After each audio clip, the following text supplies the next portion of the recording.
कोई बात नहीं, जाओ ना यार। बहन जी और बहुजन समाज पार्टी एक लैब है। यहाँ तो नेता कहती है कि हम नेता बनाते हैं, यहाँ नेता तैयार होते किए जाते हैं। हो रहा है बहन जी की तरह नोएडा एयरपोर्ट जो बन रहा है, यानी जेवर एयरपोर्ट। और जेवर एयरपोर्ट से हजारों लाखों लोगों को रोजगार, दुनिया की फैक्ट्री फिल्म सिटी को जो हम पे राज करता है, वोट हमारा लेकर हमें बर्बाद कर देना है। अरे जमाने जोर लगा दे, कितना जोर लगाया गया, फिर भी बाबा भीम का झंडा कभी नहीं झुकने पाएगा। चलिए, भीम का झंडा कभी ना झुकने पाएगा। दोस्तों, अगर आपको भी लगता है कि लोकसभा चुनाव 2024 में मायावती को होना चाहिए प्रधानमंत्री का चेहरा, तो आप अभी इस वीडियो को लाइक, चैनल को सब्सक्राइब करके रख लीजिए और कमेंट में जय भीम जरूर लिखिएगा। मान्यवर कांसीराम की जयंती पर आज जिस तरीके से 24 चुनाव को लेकर के भी बड़ी खबर आ रही है उत्तर प्रदेश से, जिस तरीके से बहन मायावती का है चुनाव को लेकर के, कल जिस तरीके से इलेक्शन कमीशन की तरफ से डेट आने वाला है उसको लेकर के तीसरे धड़े के रूप में देश में चर्चाएं तेज हो चुकी है बीएसपी को लेकर के। तो चलिए दिल्ली में चर्चाओं को शुरू करते हैं कि क्या बहन मायावती इस बार 24 की सत्ता में केंद्र में सबसे बड़ी भूमिका में दिखने वाली है। क्या 24 चुनाव बहन मायावती का ट्रम्प कार्ड होंगी, जिसकी भी सत्ता बनेगी उसके लिए? बिल्कुल ट्रम्प कार्ड होंगी बहन जी, इसमें कोई दो राय नहीं है। इस पर अगर प्रधानमंत्री के रूप में बात करते हैं, दो चेहरे बार बार पेश किए जाता है, राहुल मोदी। तीसरे में बहन मायावती के ऊपर चर्चाएं देश के अंदर शुरू हो गई हैं। क्या बड़े बदलाव का संकेत है? देखिए जी, बदलाव होना भी चाहिए, क्योंकि जो प्रधानमंत्री का चेहरा मायावती जी जो बहन जी हमारी हैं, उनके अलावा कोई भी नहीं है। ये तो सिर्फ जो प्रोपेगेंडा है मीडिया ने फैलाया हुआ है, वो सिर्फ दो ही को प्रमोट कर रहा है, तो राहुल गांधी है मोदी, ताकि तीसरा कोई ध्यान ही ना जाए किसी का, पब्लिक का, इसलिए। लेकिन आज की डेट में जो प्रधानमंत्री के जो उचित कैंडिडेट है वो बहन जी। अगर हम सिख कम्युनिटी की बात करते हैं, जिस तरीके से अभी हरियाणा में देखा कि तख्ता पलट किस तरीके से करके मुख्यमंत्री बदला गया, वहां पर ये जो बेचैनियां है, और बीएसपी के समय हरियाणा में जिस तरीके से रैलियां निकली थी संविधान बचाओ को लेकर के आकाश आनंद के नेतृत्व में, तो ये जो समाज है सिख समुदाय, इसकी पसंद क्या बहन मायावती प्रधानमंत्री की है? बिल्कुल है। देखिए, ये जो ऐसा ये करते आए हैं, आपने पहले देखा वो चन्नी को लगाया था उन्होंने चुनाव से 6 महीने पहले, तो ये दलितों का वोट लेने के लिए पार्टियां, मनुवादी जो पार्टियां ऐसा करती है। लेकिन अब लोग समझ रहे हैं इनकी चालें सारी, इसलिए अब जो हमारा समाज है बहन जी को बिल्कुल प्रधानमंत्री का रूप में देखना चाहता है। सिख समुदाय इस बार यानी कि कहीं ना कहीं खुल करके कांग्रेस बीजेपी से अलग मायावती के साथ खड़ा दिखेगा। जी बिल्कुल, बहन जी के साथ में। एक मैसेज क्या होगा अपने समाज के लिए आप लोगों का? हम तो ये सिख समाज हमेशा जुर्म से लड़ता आया है, और बहन जी भी जुर्म के खिलाफ आवाज उठाती है, जो हमारे महापुरुषों ने उठाई है, इसलिए उनको बहन जी का साथ देना चाहिए। जिस तरीके से किसानों का आंदोलन हुआ बार बार, उसमें सिख समुदाय की बड़ी तादाद पंजाब और हरियाणा की थी, उनको खालिस्तानी तक कहा गया। हालांकि बहन मायावती ने खंडन किया, उन्होंने कहा कि ये देश के किसान हैं, इनकी बातें सुननी चाहिए। तो इसके लिए क्या कहेंगे कि जब जब किसान लड़ेगा तो उसके लिए ऐसे शब्द इस्तेमाल किए जाते हैं? देखिए जी, किसान होगा तो उसको, अगर सिख समुदाय से तो आतंकवादी है, मुस्लिम होगा तो उसको उग्रवादी, ये इन्होंने मतलब प्रायवाची शब्द इस्तेमाल करते हैं ऐसे करने के लिए। और ये इनका प्रोपेगेंडा है कि सिर्फ हिंदुत्व को फैलाना है, बाकियों को इन्होंने उग्रवादी, आतंकवादी ये नाम दिए। यानी इस प्रोपेगेंडा को अगर कोई रोक सकता है तो चेहरा बहन मायावती है। बिल्कुल बिल्कुल, बहन जी के अलावा और कोई दूसरा चेहरा नजर नहीं आ रहा आज की तारीख में। सर, 24 चुनाव में क्या कहेंगे? बहन मायावती को लेकर के चर्चाएं देश में अब आम हो चुकी हैं कि प्रधानमंत्री का चेहरा बनना चाहिए। आप सबकी पसंद क्या है? देखिए, माननीय बहन जी का जो 4 बार का शासन रहा उत्तर प्रदेश के अंदर में, उसको सब चाहते हैं कि बहन जी का जो शासन है वो सर्व समाज के हित में होता है। बहन जी सब समाज के लिए काम किए हैं, चाहे तो कॉलेज खोले, चाहे यूनिवर्सिटी खोली, चाहे रोड बनाए, चाहे पार्क बनाए, और चाहे उन्होंने जिले बनाए जो। और ये इंडिया लेवल पे ही नहीं, वर्ल्ड लेवल पे है। आज तो जो आपका अम्बेडकर पार्क है लखनऊ के अंदर, वहाँ पे फिल्म की शूटिंग हो रही है। राष्ट्रीय दलित प्रेरणा स्थल है ये, ऐतिहासिक स्थल है ये सरकार को दे रखा है, सरकार को इससे रेवेन्यू मिलता है। इसलिए बहन जी का जो शासन है ना, वो सबके लिए बहुत अच्छा शासन है। लोग कहते भी है, तारीफ भी करते हैं इस बात की कि भी जब अलीगढ़ आपके जेवर और जट्टारी के जो लोग आगरा जाते थे तो दिल्ली होकर जाते थे। आज दिल्ली वाले जेवर जट्टारी होकर नहीं, तब आगरा पहुंच रहे हैं। ये बहन जी का जो ड्रीम प्रोजेक्ट था आगरा एक्सप्रेसवे का, इसकी बहुत तारीफें होती हैं, जबरदस्त। आपने डेवलपमेंट के ऊपर सवाल उठाया। वर्तमान की सरकार 100 स्मार्ट सिटी कह के एक नहीं बना पाई, लेकिन जिस नोएडा में खड़े हैं, स्मार्ट सिटी की बात कहें तो फिल्म सिटी हो या फिर पूरे नोएडा को नोएडा बनाने वाली बहन मायावती, यानी ये कहते हैं और हम करके दिखाते हैं मायावती। नहीं, इसमें कोई दो राय नहीं है। माननीय बहन जी जो कहती हैं वो करके दिखाती है। पहली बात तो कहती नहीं है, कहने विश्वास नहीं रखती है, वो करके दिखाती है जब उनको ताकत समाज देता है। मैं यहाँ गौतम बुद्ध नगर का रहने वाला हूँ, मेरा गांव अम्बेडकर योजना में है। मैं आपको बताना चाहता हूँ, मेरे गांव में अम्बेडकर योजना में सड़कें बनी थी आज 2007 में, उसमें 1 इंच रोड ही नहीं टूटी आज तक। और दिल्ली में 2 साल सड़क नहीं चलती, तुरंत टूट जाती है। ये कोई डेवलपमेंट थोड़ी ना दिल्ली के अंदर में, डेवलपमेंट तो बहन जी के किए हुए कामों से। और साथ ही यूपी के तमाम अगर एक्सप्रेसवे हाईवेज की बात करें तो आगरा दिल्ली जो है वो सबसे बेहतर है, आज भी मजबूत स्थिति में खड़ा है। ये होता है काम करने का बेहतर तरीका। जी हाँ, उस पर एयरक्राफ्ट तक उतार लो आप। माननीय बहन जी ने जो एक्सप्रेस वे बनाया है उसकी आज सेंट्रल गवर्नमेंट नकल कर रही है। चाहे वो मेरठ के लिए एक्सप्रेस वे बना रहे हैं, चाहे वो मुंबई का बना रहे हैं, लेकिन नकल ये बहन जी के कामों की हो रही है।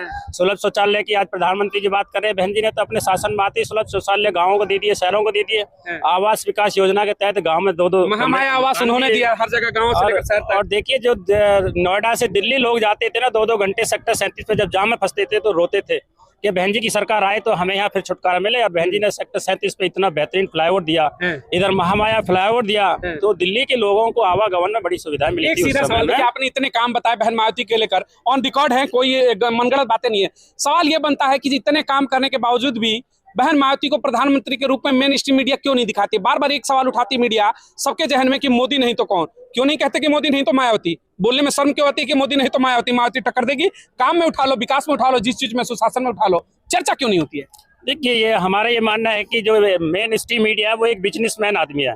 वो उद्योगपतियों के चैनल है। उद्योगपति क्या करेंगे? अपना उद्योग चमकाने के लिए जहाँ पैसा मिलेगा वहीं प्रचार करेंगे। चौथा स्तंभ घुंघरू बांध चुका है। हाँ, घुंघरू है, मीडिया नहीं रह गया, वो तो एक खाली उद्योगपति बनकर रह गए हैं। वो उद्योग सत्ता के धुन में नाचेंगे, सत्ता के धुन में नाच रहे हैं, जहाँ से उनको पैसा मिलता है वहीं दिखाते हैं वो। हमारे पास पैसा नहीं है। माननीय बहन जी अपने काम विश्वास रखती है, वो कामों में ध्यान नहीं देते हैं। और इस देश में धनबल और बाहुबल को बढ़ावा दिया जा रहा है। जो धन देके नहीं या टिकट लेकर आएंगे चुनाव जीतेंगे, पहले वो अपना धन कमाते हैं। माननीय बहन जी के शासन में ऐसा नहीं होता है। बहन जी तो खुद मौके पे जाकर देखती है भी काम हो रहा है या नहीं हो रहा है। हमारे यहाँ गांव मेरा पड़ता है धनगौर स्टेशन के पास हसनपुर जागीर, उसमें 60% शेड्यूल कास्ट की आबादी है। अम्बेडकर योजना में जब वहाँ काम नहीं हो रहे थे, माननीय बहन जी के लिए एयरपोर्ट वो हेलीकॉप्टर उतारने के लिए स्पेस बनाया गया था, तो वहाँ 24 घंटे डीएम, एसडीएम, कलेक्टर सब पड़े रहते थे। मात्र एक हफ्ते के अंदर गांव वो चमका दिया गया जो 70 साल की आजादी में चमका था। यानी कि देश में आज भी बहुजन समाज का विकास देखना तो सत्ता का तो भागीदार बनना पड़ेगा। फिर देखो क्या डीएम, क्या एसपी, क्या तमाम आला अधिकारी सब काम करेंगे।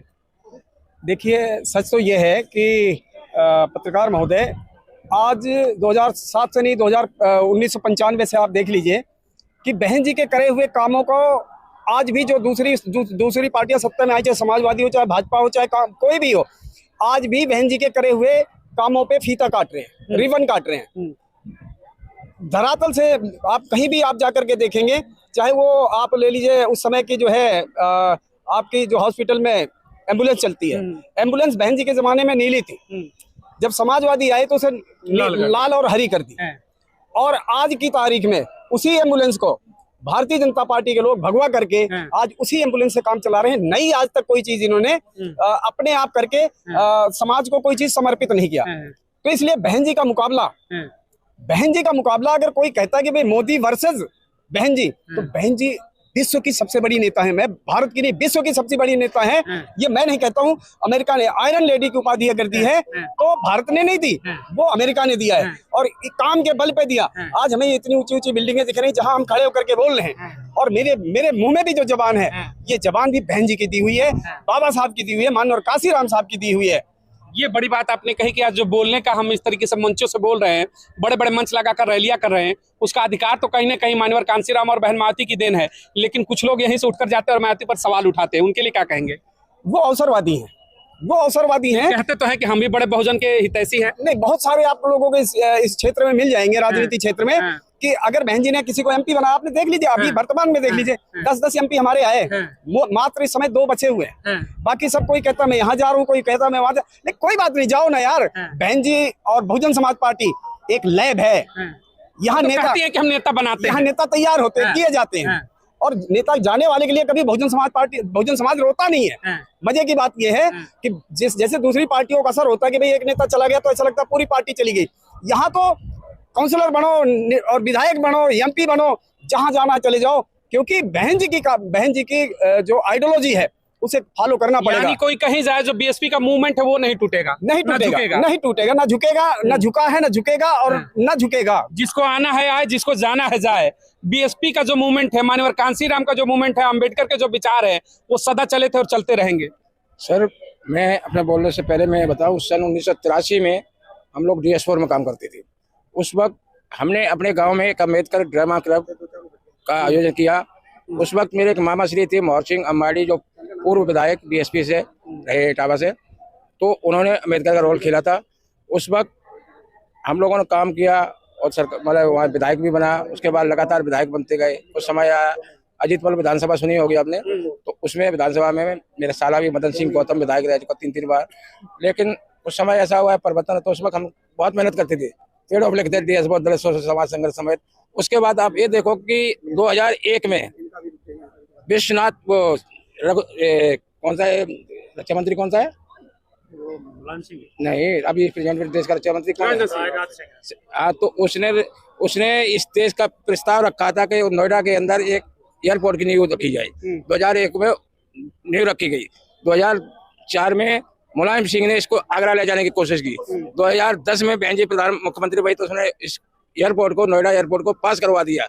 और आज जो काम हो रहा है बहन जी के देने नोएडा एयरपोर्ट जो बन रहा है, यानी जेवर एयरपोर्ट। और जेवर एयरपोर्ट से हजारों लाखों लोगों को रोजगार, दुनिया की फैक्ट्रियां, फिल्म सिटी वगैरह से बाहर इतने बड़े काम उन्होंने किए और उन्होंने योजनाएं लाई, तो क्या मौका है कि ये समाज रिटर्न गिफ्ट करे प्रधाधानमंत्री के लिए, उनके काम करे? मैं तो कह रहा हूँ करना चाहिए कि मैं तो कह रहा हूँ कि और किसको करोगे?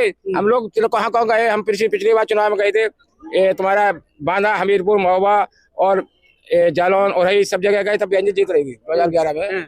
और जब लौट के आए हर जगह जीते। और यहाँ से इटावा बहन जी की रैली इटावा में 11 तारीख को हम लोग आए, उस वक्त पूरा जीत रहे थे।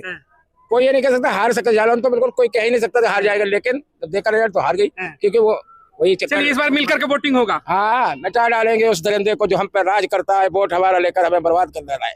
अरे जमाना जोर लगा दे, कितना जोर लगाएगा, फिर भी बाबा भीम का झंडा कभी नहीं झुकने पाएगा। चलिए भीम का झंडा कभी ना झुकने पाएगा, उसको लेकर के दिल्ली में आज बड़ा, जिस तरीके से देख रहे हैं कि यहाँ पर अंबेडकर पार्क में बड़ा कार्यक्रम है माननीय कांसीराम की जयंती को लेकर, 24 के चुनाव को लेकर के बड़ी चर्चा थी कि बहन मायावती प्रधानमंत्री के रूप में आप सबकी पसंद होंगी। तमाम मुद्दों को लेकर के लगातार चर्चाएं जारी है। मिलेंगे अगली बड़ी खबर के साथ। बहुत बहुत धन्यवाद। जय हिंद।